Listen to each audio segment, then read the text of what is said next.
First up is weapons. I run a sharpened Maul Spriggans with the double dot poisons. I feel like it's great damage. It puts out great pressure. Sharpened to me is more damage than Nirnhoned, although Nirnhoned does give you bigger heals and also is probably more effective to less armored targets, but we're in a tanky meta, so Sharpened feels best. That combined with Spriggans gives you quite a bit of pen, and pen is, in my opinion, very freaking strong. So I run a Master's Bow on my back bar with the Befoul Weapon enchantment, which gives us disease damage infused. So this gives us a nice extra little burst. Also, it applies the Defile, which lowers healing on your target. And then the set bonus for the Master's Bow itself is great because we're going to be running Poison Injection, and that's going to help us get a little bit more damage where we're lacking. For monster set, I run Slime Crawl in general, like when I'm by myself. It's just a pretty good set. It gives you crit and then minor berserk at all time. So it kind of helps bump up my damage as well, because again, I'm going to be lacking in weapon damage compared to other guides you've probably seen. So Slime Crawl tooltip, as you'll see with Rally, puts us at like an 11,000 in cap. So let's see if we take off the Slime Crawl and look at that tooltip again. Reproc my Rally. Now we're only at 10. So as you can see, it gives you a nice little bit of damage just from wearing it. And it's not the best for survivability, but I play very aggressive, so sometimes I like a nice little offensive set. If I had to choose a different set between the two, I would either run one of these two. Blood Spawns is an amazing set. It gives you that extra recovery, which is always welcome. And also, it's just a really good defensive set. So you're going to get a big, thick resistance, like constantly. It procs all the time, and you're going to get your ultimate back quicker. So it's kind of offensive and defensive in a way. It's really popular right now among a lot of different classes. And then the other set that I run occasionally is Valor's. It's good for like group play in my opinion, because you get the extra line of weapon damage, and then whatever your ultimate is, it doubles that number and gives you that in weapon damage as well, and it also applies to the ultimate when you use it, meaning if I have that on and I hit with a 100 in cap, I'm going to get 200 weapon damage added onto my in cap and then after. So it's pretty great, and I like running it with like a Tether or a Dawnbreaker in that situation. The main set that I run, that I keep always barred, not on my front bar, is Sheer Venom. I know people are going to say it's a proc set, and I'm a noob, but I don't care. I'm playing this game to have fun, not to get everybody's approval. So we got Stam, weapon damage, and then this nice little proc. This set does a lot of damage, honestly. Like, if you cut that number in half, from what it would be, and then divide it by the amount of seconds it lasts, it comes out to like 758 damage tick. And I mean, that can stack with your poison injection and with the double dot poisons on your front bar, which can give you some pretty big pressure just from dots alone. Even though dots aren't even great right now, it still hits hard. And then for my jewelry, we're gonna do Spriggans. Infused weapon damage for one, because I do need some weapon damage. I mean, it's not everything, but it is a lot of it. I like to run one mag recovery on my jewelry as well, because it just feels the most comfortable for me for the amount of times I run using stealth. And then finally I run an infused stam recovery glyph, because I love stam recovery. I think it's super useful, and I just like my stam number to be comfortable, like around like low 2000s or so, to mid 2000s if possible. So that gets me there with what I'm running. Trying to think if there's anything else with the jewelry. I don't believe so. So let's see here. So here's my character sheet in general. This is no buffs or anything, so I know people will probably look at this and be like, oh, 2,800 weapon damage. I'm not looking at this guide anymore. But again, trust me, weapon damage doesn't mean more damage. Like, it doesn't. Like, to an extent it does, but there's a lot more going into it than just that. So with a rally buff, I'm at, let's see, 3,300 roughly weapon damage, right? And also your stam recovery will go up with rally as well. But you got to think your Master's Bro is giving you extra 300 damage. Slime Crawl's not calculated into that. So there's several other things that are going to be taking place that's going to make up for just not having that big tooltip right there. And you'll see it still hits hard. I run the Lava Foot Soup and Saltrace. I just feel like it has a better stat pool. There's a YouTuber I watch named Grim Hollow that does a really good job of explaining all this stuff, and I actually got this idea from him. I used to run Dubious all the time, which is perfectly good to run too and pretty common, but I just think that since I've switched to this, per his recommendation, it's just felt a lot nicer, with a lot more recovery and a bigger stamp pool for me. So, I'd suggest to give it a shot. Now, you're not going to get the health that Dubious gives you, but that's where we make up for it right here by dumping 21 points into our health pool, which puts us rated around, I think it's like 20 and a half some HP without M buff or anything like that. So that, to me, is comfortable enough to survive. Alright, Rally. So Rally is a great skill. This is your source of major brutality. You want to keep it running all the time. It also gives you minor endurance, which is more stam recovery, and it's also your biggest burst heal on your Stamblade. So the way that the heal works on Rally is the longer you have it rolling, when you reactivate it, the harder it heals. Okay, so you want to have it running at all times, and then when you're in need of like a big heal, usually you want to stealth so you get the crit out of it, and then pop your Rally, and you'll get a nice fat heal a lot of the times, bringing you back to full health. It's fantastic. So next, Ambush. This is your gap closer, and also a way to apply minor vulnerability to the target, which, makes them take more damage from everybody, so that's great. I love running a gap closer. I couldn't, I don't feel like I could play the way I do without it, because it just lets you be in where you need to be right when you need to be there. And to me, a lot of these fights, timing is everything, especially when you're trying to catch somebody out. So next up is Relentless Focus, and this is a beast of a skill. This thing makes you tankier the longer it runs, and if you hold the charge at the end, you'll retain the tankiness. But then when you get 5 light attacks in or 5 heavy attacks in, you get this Spectral Bow proc, which just has an insane tooltip on it. I mean, this thing hits crazy hard. It also heals you if you're within a certain amount of range, so it's really nice to have. And as you can see, with Rally Up, I think it's at like a 15k tooltip, or 13k tooltip, non-crit. So, I mean, that's a really big burst of damage. And, comboing it properly with like your end cap and stuff makes it hit really hard.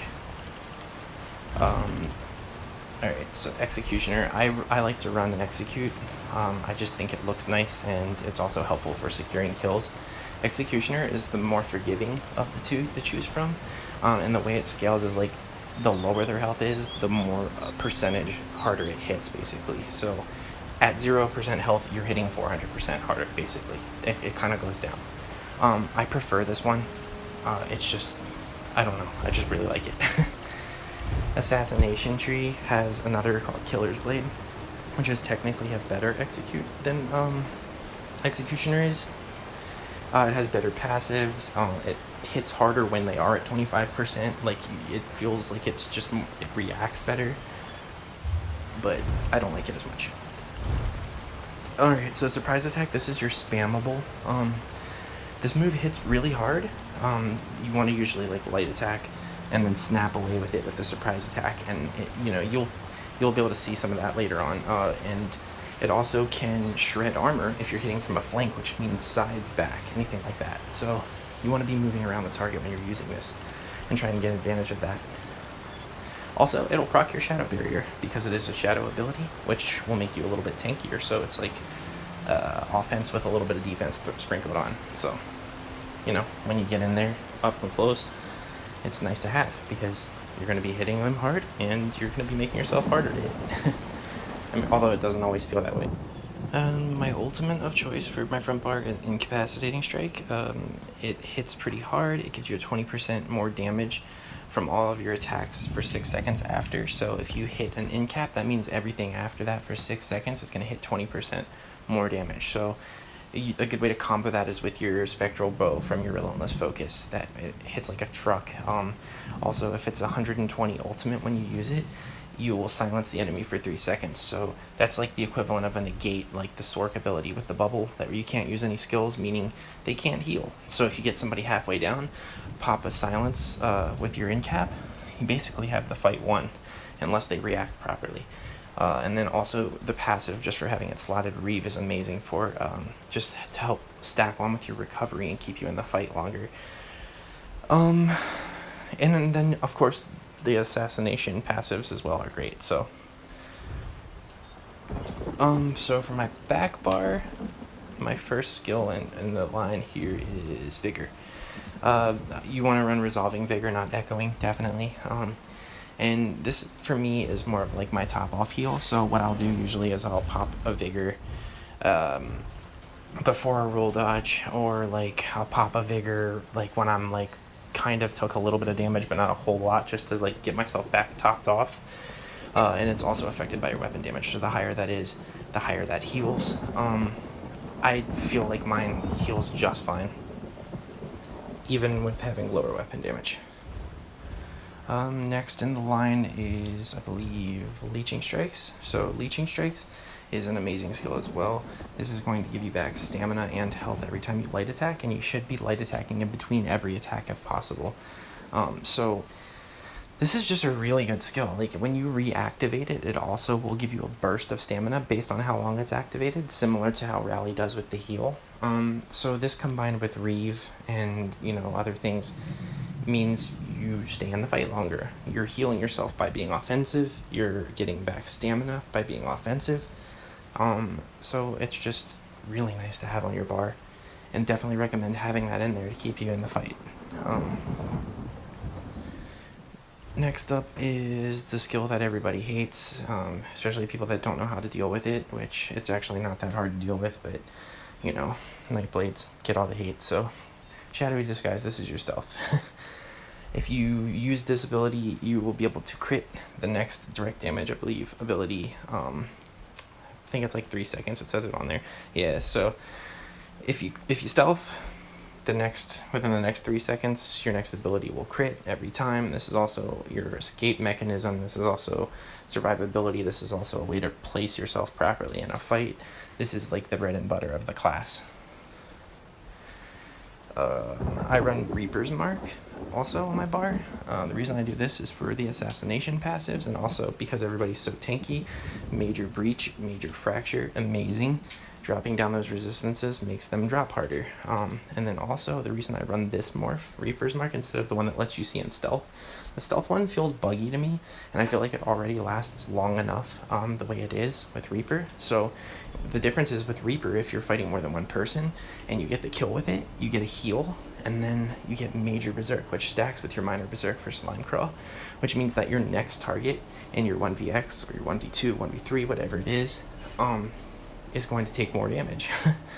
Assuming that you immediately jump onto them, which sometimes does happen, so it can end up really playing in your favor. And also it's good for playing mind tricks on people. You can Reaper's Mark someone, they'll think they'll be getting attacked, and then focus somebody else, so it's got a couple different uses. If I didn't run that, I would run Shuffle. Most likely this is a great ability, especially for Templars and DKs. Any ability that counts as like an AoE ability, you take 25% less damage from, so that includes jabs, that includes Dragon Leap, like Crescent Sweep, like all that stuff. And then also, you cannot be snared. So when you pop it, you'll break snares and be immune to them. So Wardens with Permafrost, you pop a Shuffle, roll dodge out, and you're good to go. So it's a really nice offensive skill to have, or defensive skill to have, I mean. And then if you're newer still and you just feel like you can't put out damage properly, you can always run the traditional lethal arrow and make people hate you even more. Nobody likes a sniper, but I mean, I'm not gonna lie, I started off using it all the time.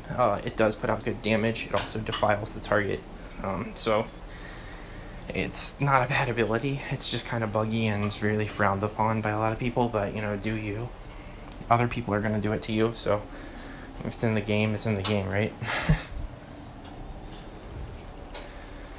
Next is poison injection. So this is your spammable for your bow. So similar to your surprise attack, your poison injection is also a lot more important though, because this is how you proc your master's bow set. This is how you proc your sheer venom set. All of that revolves around your poison inject. The other morph is good, but I don't know if it will proc sheer venom because it's not technically an execute at that point. So I've just always stuck with poison inject, and I feel fine with it. I feel like it hits perfectly fine. I know it doesn't hit as hard as it used to, but for me, it feels comfortable. And, you know, the added pressure with the dot, with your sheer venom and your other dots, and then, you know, it's just, I think it's a perfectly fine skill. So I've been running it since I've been playing Nightblade, and I haven't switched to the other morph, even though a lot of people swear by it, but I feel like it's fine. And then I run Dawnbreaker lately on my ultimate back bar because it gives you the extra damage from the passives. It's like 3% extra damage for having it just on your bar. And also it's like a good way to peel. Like if you're getting like, you know, focused like really hard and you need to like break off and you can't cloak and get the stun, you can hit them with a Dawnbreaker and stun and get yourself away. Or like if you're fighting a pile of people, you can hit them all with a Dawnbreaker instead of one with an in-cap, and that's going to stun everybody and put a dot on them all, which will also stack with your sheer venom, also stack with your poison inject, also stack with your double dots. So it's a lot of pressure, and it's also like a good way to have like an AoE alternative to your ultimate. If I don't run Dawnbreaker, I used to run Werewolf on my back bar. I never would use the actual Werewolf transformation, but you get stam recovery just for having it slotted, so your back bar is more of your defensive bar a lot of the time, so having stam recovery on it's not a bad thing. And then Soul Tether is another one that's great. It's good burst damage, it's good heal, it's great against other Nightblades. You'll connect a tether to them and it'll keep bringing them out of stealth as long as you stay nearby. And it also heals pretty nice. It's kind of niche though, but I do use it quite often in team fights if I don't have Dawnbreaker slotted. I don't know, it's a good ability. So here's a 3v1 situation. So what I'm going to do here is just kind of try and run away from these guys and look back to see what I'm dealing with and just kind of feel them out with light attack poison injects. I marked the guy in the back because I noticed he seems to be a little less aggressive than the rest. Here I'm going to stealth up. These two guys are pushing super aggressive towards me, so I know this guy's falling back. I'm going to ambush to him, hit him with the in-cap. Again, trying to move behind him, hit him with the spectral bow for a big chunk of damage here, which you'll see. And he's in execute range, so I'm just going to go ahead and immediately just get the execute. I'm going to try to roll dodge this leap, but I don't make it out in time. And this is the point where I need to separate myself from the other two. So at this point I'm just trying to stealth dodge roll, pretty much heal to get myself back up. I noticed this guy is lower CP and a little bit easier to kill, so I mark him. As they push towards me again, I proc my poison inject master's bow on him.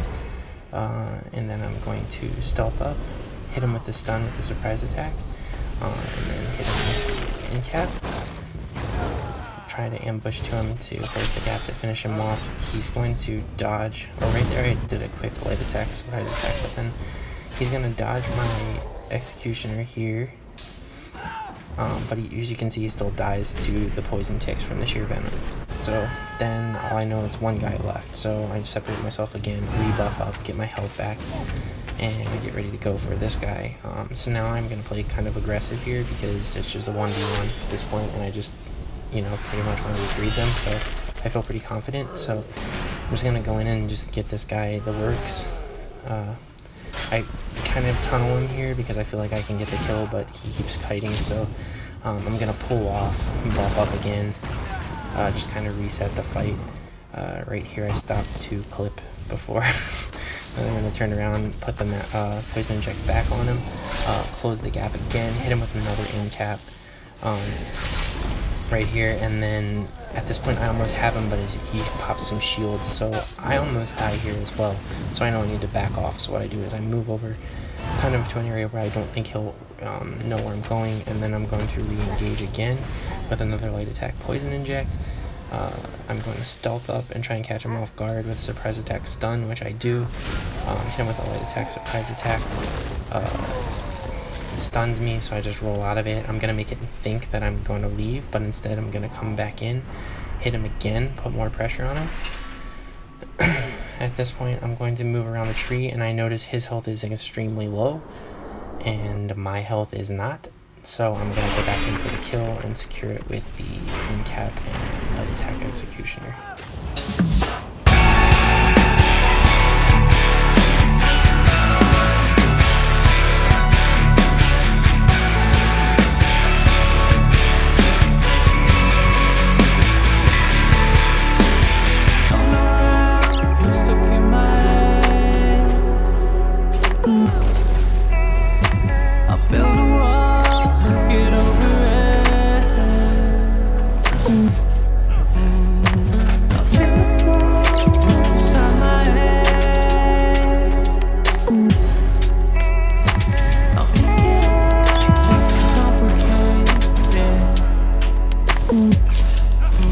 I've had enough.